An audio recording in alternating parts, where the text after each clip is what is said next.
Përshëndetje miq dhe mirë se riktheheni në kanalin tim të YouTube. Sot do flasim për hipotiroidizmin, një gjendje në të cilën tiroidja prodhon më pak hormone se sa duhet. Sepse shkaktohet, se janë të rëndësishme hormonet e tiroidës dhe nëse ndikon apo jo dieta, të gjitha ato do të zbulojmë të procedurat. Ju ftoj ta ndiqni deri në fund. Tiroidja është një gjendje në formën e fluturës që gjendet në pjesën e përparme të qafës dhe prodhon dy hormone të rëndësishme që kryejnë një sër funksionesh.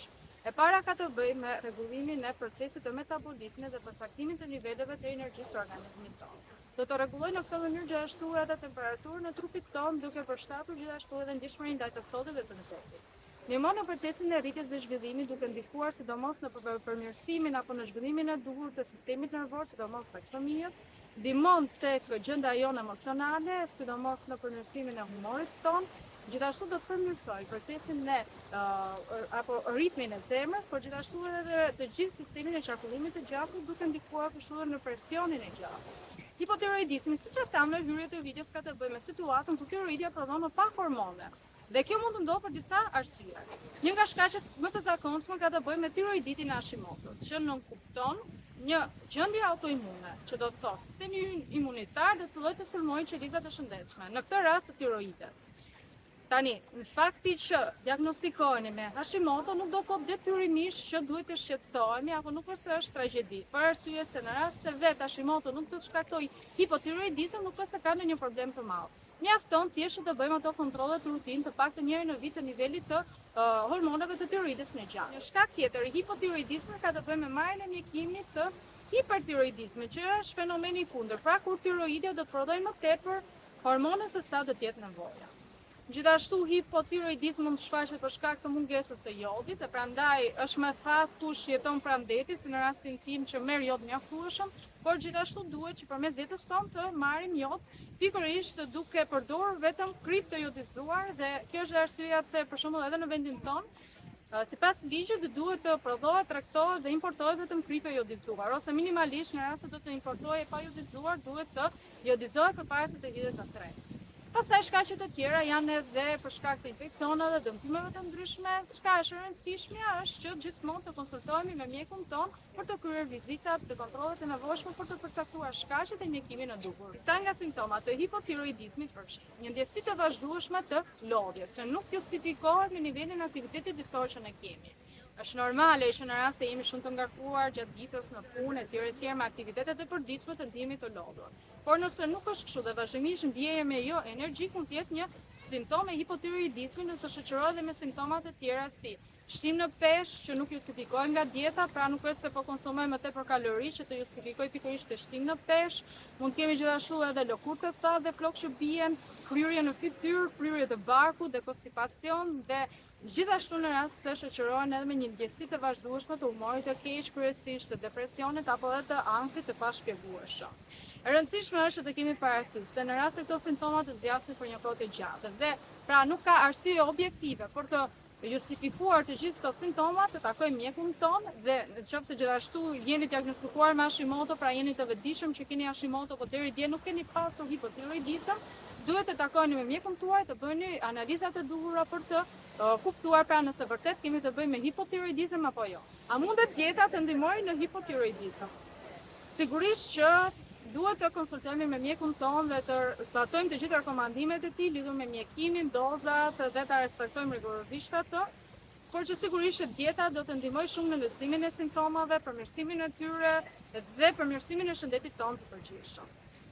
Një gjë shumë e rëndësishme që duhet kemi parasysh lidhur me dietën ka të bëjë me konsumimin e ushqimeve të cilat janë të pasura me jod, zink dhe selenium. Sepse të gjitha këto janë të rëndësishme në formimin e hormoneve të tiroidës. Konkretisht, jodi është elementi bazë për ndërtimin e tyre, por zinku dhe seleniumi janë ato të cilat i kthejnë këto hormone në gjendjen e tyre aktive.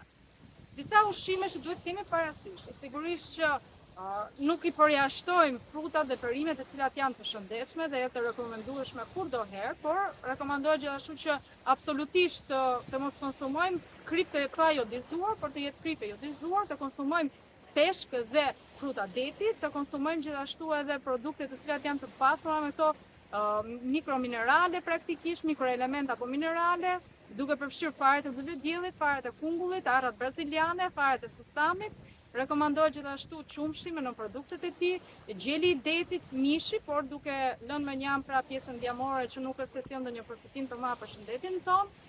Dhe gjithashtu dritherat dhe tërshëra dhe produkte bishtajore, si janë për shembull thirrsa, qiqrat dhe të tjerë që ju i dini që gjithashtu do të kenë përfitime të tjera shëndetësore. Duhet të bëjmë kujdes gjithashtu edhe me ushqimet që nuk duhet të konsumojmë. Sigurisht që nuk duhet të konsumojmë ushqimet e cilat janë shumë të përpunuara, të paketuara, fast foodet, ëmbëlsirat me shumë sheqerna. Nuk rekomandohen ushqimet që kanë përmbajtje të yndyrnave trans, përfshi këtu margarinën, vajin e palmës, nuk janë absolutisht të rekomandueshme.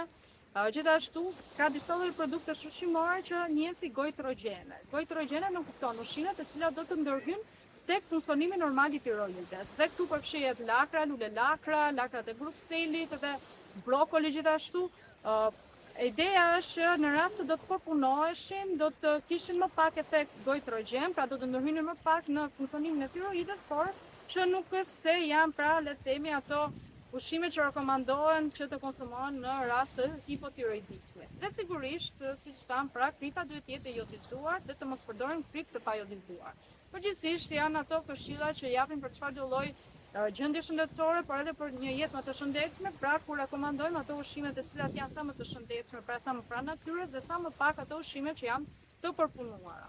Këshillat e fundit që do t'jepja janë: të zbatoni me rigorozitet mjekimin e dhënë nga mjeku juaj, të bëni kontrolle rutine dhe të paktën një herë në vit të bëni analizat e gjakut për të parë nivelin e hormonave në gjak. Të keni një stil jetese sa më të shëndetshëm, duke përfshirë qoftë dietën e balancuar për qoftë aktivitetin fizik.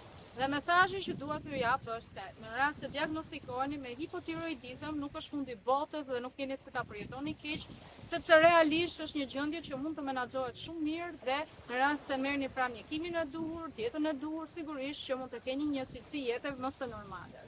Dhe kjo ishte videoja për sot miq, shpresoj t'ju kam dhënë informacione të vlefshme dhe në rast se është kështu, ju ftoj që ta ndani atë me miqtë tuaj, të bëni like dhe gjithashtu të abonoheni në kanalin tim në subscribe në mënyrë që të mos humbisni asnjë video. Bashkë do shihemi herën tjetër dhe deri atëherë ju uroj të gjithë shëndet.